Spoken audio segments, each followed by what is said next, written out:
Hello friends, बहुत बहुत स्वागत है आपका अपने YouTube channel Education Planet by Arya में। दोस्तों आज की वीडियो में हम देखने वाले हैं एक्सरसाइज 6.5 क्लास 10th का सॉल्यूशन। दोस्तों बैकग्राउंड में थोड़ा सा आवाज़ आ रहा होगा पानी के गिरने का, उसके लिए कोई दिक्कत नहीं है। आवाज़ समझ में आ रही है या नहीं कमेंट करके बताइएगा।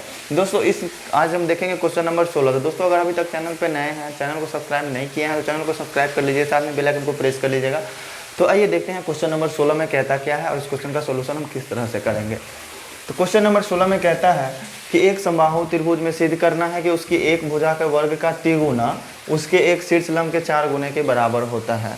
ठीक है, तो इस क्वेश्चन को आइए फिगर के द्वारा एक समझते हैं। फिगर कैसा बनेगा? समबाहु त्रिभुज मतलब सभी भुजाएं क्या बनाएंगे? बराबर।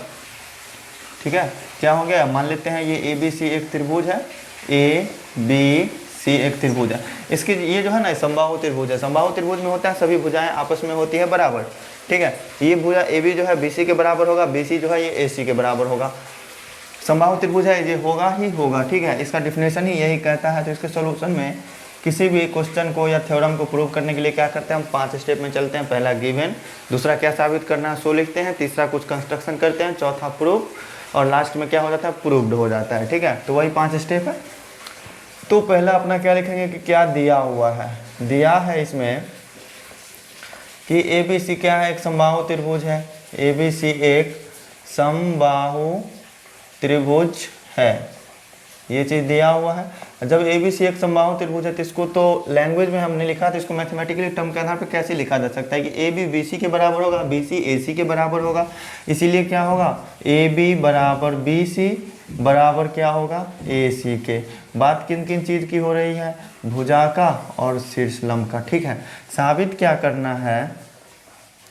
साबित करना है हमको कि समबाहु त्रिभुज है ना, समबाहु त्रिभुज में एक भुजा के वर्ग का तिगुना उसके संगत शीर्ष, उसके जो एक शीर्ष लंब होगा उसके 4 गुना के बराबर होगा। तो सबसे पहले हमको क्या करना होगा? एक शीर्ष लंब बनाना होगा। शीर्ष लंब सामने वाली भुजा पर 90 डिग्री का एंगल बनाएगा। इस बिंदु को मान लेते हैं डी। ठीक है, तो रचना इसमें कुछ किए हैं। रचना क्या किए हैं? ए डी लंब लिया किस पर? बी सी पर खींचा गया है। ठीक है, ए डी लंब बी सी खींचा गया। ठीक है, उसके बाद हमको साबित क्या करना था कि मतलब समबाहु त्रिभुज की सभी भुजाएं तो होगी आपस में बराबर। किसी भी भुजा के वर्ग का 3 गुना जो होगा उसके विकर्ण के कितने? 4 गुना के बराबर होगा। मतलब भुजा का वर्ग करेंगे तो क्या होगा? ए बी स्क्वायर और इसका 3 गुना ना, 3 गुना ना, तो 3 से गुना हो जाएगा। बराबर किसके होगा? इसके शीर्ष लंब के वर्ग के 4 गुना के। शीर्ष लंब का वर्ग क्या होगा? इसके संगत शीर्ष लंब के 4 गुने के, यहाँ पे वर्ग होगा शीर्ष लंब के वर्ग के 4 गुना के बराबर होता है। ठीक है, शीर्ष लंब के वर्ग के 4 गुना के बराबर होता है। तो इस ए डी का स्क्वायर जो होगा इसके कितने गुना के बराबर होगा? 4 गुना के। तो ये चीज़ हमको साबित करना है। 3ab स्क्वायर बराबर 4ad स्क्वायर। यहाँ अपना क्या था? समबाहु त्रिभुज था, इसीलिए ए बी बराबर बी सी बराबर ए सी हो गया था। रचना किए थे तो ये लिख दिया। अब क्या चलेंगे? अब चलेंगे प्रमाण में, प्रूफ में। ठीक है, तो प्रमाण लिख दिया हमने। अब देखिए हमको ए बी स्क्वायर चाहिए और ए डी स्क्वायर चाहिए। ठीक है, इस ए बी भुजा का स्क्वायर और इस ए डी भुजा का स्क्वायर। कोई थ्योरम कोई प्रमेय आपको याद आ रहा है जिससे कि हम इस दोनों भुजा के बीच रिलेशन मालूम कर सकें? जी हाँ, पाइथागोरस प्रमेय से हम क्या कर सकते हैं? इस दोनों भुजाओं का मालूम कर सकते हैं। चूंकि इस पर शीर्ष लंब डाला गया था तो इसके दोनों तरफ क्या बनेगा? 90 डिग्री का कोण बनेगा।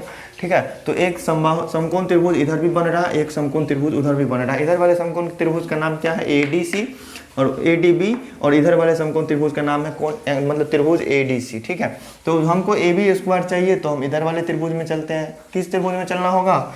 समकोण त्रिभुज, समकोण त्रिभुज ए बी डी में। समकोण त्रिभुज ए बी डी में पाइथागोरस प्रमेय से चलेंगे। प्रमेय 6.8 ना, पाइथागोरस प्रमेय 6.8 से। ठीक है, इसमें क्या होगा? समकोण के सामने वाले भुजा कर्ण, मतलब कर्ण का वर्ग जो होगा शेष 2 भुजाओं के वर्गों के योग के बराबर होगा। बी डी और ए डी दोनों के स्क्वायर के योग के बराबर होगा। मतलब बी डी का स्क्वायर प्लस ए डी के स्क्वायर के योग के बराबर होगा। ठीक है, समबाहु त्रिभुज दिया हुआ है, इसका मतलब आपको एक क्लास 9th का थ्योरम भी याद करना होगा, ध्यान में लाना होगा। उसमें हम क्या पढ़े हैं थ्योरम? पीछे कुछ क्वेश्चंस को भी सॉल्व किए हैं, कुछ क्वेश्चन 2-3 क्वेश्चन शायद थे। उसमें क्या था कि समबाहु त्रिभुज के किसी शीर्ष से सामने वाली भुजा पर अगर शीर्ष लंब डाला जाए तो वो सामने वाली भुजा को क्या करता है, समद्विभाजित करता है, मतलब आधा आधा विभाजित करता है। जितना ये BD होगा उतना ही DC होगा। चूंकि समबाहु त्रिभुज के शीर्ष A से हम भुजा सामने वाले पर शीर्षलंब डाले थे, शीर्षलंब 90 डिग्री का कोण दोनों तरफ बनाता है, ठीक है। तो इधर BD जितना होगा उतना ही DC होगा। तो क्या हम इस BD को BC का आधा लिख सकते हैं? BD बराबर क्या हो जाएगा, हाफ ऑफ BC। कहाँ से? ये हो जाएगा रचना से, चूंकि शीर्ष लंब लिए थे हम रचना से ही ना, AD लंब लिए थे BC पे। यह चीज़ हम लिख सकते हैं BD के जगह पे क्या लिख सकते हैं, 1/2 BC या फिर BC/2, ठीक है। तो देखिए यहाँ से क्या हो जाएगा, AB स्क्वायर बराबर, ये BD किसके बराबर है, हाफ ऑफ BC के, मतलब BC के आधा के। तो इसको हम क्या लिख सकते हैं, BC/2। इसका स्क्वायर है तो स्क्वायर कर दिया हमने, और प्लस ये क्या हो जाएगा, AD का स्क्वायर। यहाँ तक समझने में कोई प्रॉब्लम नहीं है। BC/2 का स्क्वायर है, मतलब क्या हुआ कि BC का भी स्क्वायर होगा, नीचे में 2 का भी स्क्वायर होगा।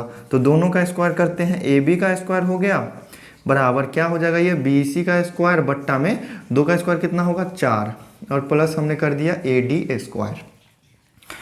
तो यहाँ तक समझने में कोई प्रॉब्लम नहीं। इसके बाद क्या करेंगे, AB स्क्वायर बराबर, अब दोनों का LCM लेते हैं, ठीक है। नीचे में 4 है तो 4 हो जाएगा, LCM 4 और इसका 1 है नीचे में, तो 4 और 1 का LCM 4, 4 इकाई 4, तो यहाँ पे क्या हो जाएंगे, BC स्क्वायर, ठीक है। और प्लस ये कितना हो जाएगा, नीचे में 1 है, 1 से भाग देंगे 4 में, तो 4 से लगेंगे, 4 से ऊपर में मल्टीप्लाई करेंगे तो ये हो जाएगा 4AD स्क्वायर, ठीक है। यहाँ तक कोई प्रॉब्लम नहीं। इसके भी नीचे में 1 है, इसके नीचे में 4 है, क्रॉस मल्टीप्लिकेशन करते हैं। तो क्रॉस मल्टीप्लिकेशन करने पे क्या हो जाएगा, 4AB स्क्वायर बराबर BC square plus 4AD square. या फिर आप ऐसे भी सोच सकते हैं, इधर 4 क्या है, भाग में है, इधर जाके क्या चला गया, गुना में चला गया। तो 4AB स्क्वायर बराबर BC square plus 4AD square हो गया। यहाँ तक में कोई प्रॉब्लम नहीं। तो देखिए 4AB स्क्वायर बराबर, देखिए शुरू में क्वेश्चन में क्या दिया हुआ था, समबाहु त्रिभुज, समबाहु त्रिभुज दिया हुआ था। तो हमने क्या लिखा था, AB बराबर BC बराबर AC। इस त्रिभुज की तीनों भुजाएं होंगी आपस में बराबर। तो क्या ये BC भुजा इस AB भुजा के बराबर होगी या नहीं होगी?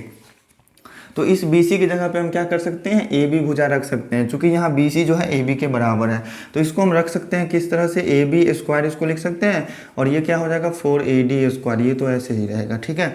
अब देखिए इधर AB स्क्वायर क्या है, प्लस में है, इधर आने के बाद क्या हो जाएगा, माइनस में, मतलब 4AB square minus AB square बराबर 4AD स्क्वायर हो जाएगा, ठीक है। तो 4AB स्क्वायर में से 1AB स्क्वायर अगर माइनस होता है तो कितने बचेंगे, 3AB स्क्वायर बराबर क्या हो जाएगा, 4AD स्क्वायर, ठीक है। यहाँ तक में कोई प्रॉब्लम नहीं समझने में। ये क्या हो गया, 3AB स्क्वायर बराबर 4AD स्क्वायर। तो शायद हमको यही था प्रूव करना। देखिए साबित करना क्या है, 3AB स्क्वायर बराबर 4AD स्क्वायर, तो हो गया प्रूव्ड। तो लास्ट में 5 नंबर स्टेप अपना क्या था, यही प्रूव्ड था।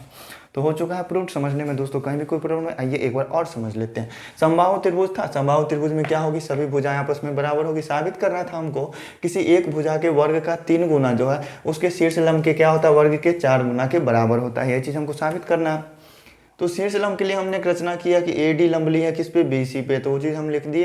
प्रमाण के लिए हमको किस चीज़ की आवश्यकता थी, AB और AD की। AB के स्क्वायर और AD के स्क्वायर सिर्फ पाइथागोरस प्रमेय से ही मालूम चलता है, और पाइथागोरस प्रमेय के लिए हमको समकोण त्रिभुज की आवश्यकता है। तो यहाँ बन रहा था एक समकोण त्रिभुज ADB, तो उसी समकोण त्रिभुज ADB में चले, या फिर ABD भी कह सकते हैं, उसमें चलेंगे प्रमेय 6.8 से, पाइथागोरस प्रमेय इसी का नाम है, ठीक है। अगर किसमें क्या होता है, समकोण त्रिभुज के कर्ण का वर्ग होता है, समकोण के सामने वाली भुजा कर्ण कहलाती है। समकोण के सामने वाली भुजा यही है, तो ये कर्ण हो गया, इसका स्क्वायर जो होगा शेष 2 भुजाओं के स्क्वायर के योग के बराबर होगा। दोनों का स्क्वायर करके जोड़ देंगे। अब देखिए यहाँ से बात आई एक 9th क्लास की। 9th क्लास में एक थ्योरम पढ़े थे समबाहु त्रिभुज के बारे में। समबाहु त्रिभुज के किसी भी शीर्ष से सामने वाली भुजा पर लंब डाला जाए तो वो सामने वाली भुजा को क्या करता है, समद्विभाजित करता है, आधा आधा भाग में बांटता है। तो ये BD जो होगा इस पूरे BC का आधा होगा, ये DC भी जो होगा इस पूरे BC का आधा होगा, ठीक है। मतलब इस BD को एक बार रिपीट करेंगे इससे, एक बार और रिपीट कर देंगे तो ये पूरे बी सी मिल जाएगा हमको। इसका मतलब लिख सकते हैं हम कि ये बी डी जो है बी सी का आधा है, तो बी डी को हम क्या लिखते हैं बी सी बाई 2, ठीक है। उसका स्क्वायर कर दिए प्लस ए डी स्क्वायर, ये चीज़ हो गया। ए बी स्क्वायर बराबर B C square plus 4 A D square divided by 4 आया। 4 इधर भाग में था तो इधर जाके गुना में हो गया। अब इसका बी सी स्क्वायर इधर प्लस में है तो उधर जाकर माइनस कर दिए, तो 4 में से 1 गया ए बी स्क्वायर, तो 3 बचे। यही चीज़ प्रूव करना था, हो गया प्रूव। दोस्तों समझने में कहीं कोई डाउट नहीं होनी चाहिए। वीडियो अच्छी लगी तो वीडियो को लाइक कीजिए, चैनल पर नया है तो चैनल को सब्सक्राइब कीजिए, साथ में बेल आइकन को प्रेस कीजिए और अपने मित्रों को भी शेयर कीजिए। फिर मिलते हैं अगली वीडियो में, समझते हैं आगे के क्वेश्चंस को बड़े ही प्यारे तरीके से। Thank you.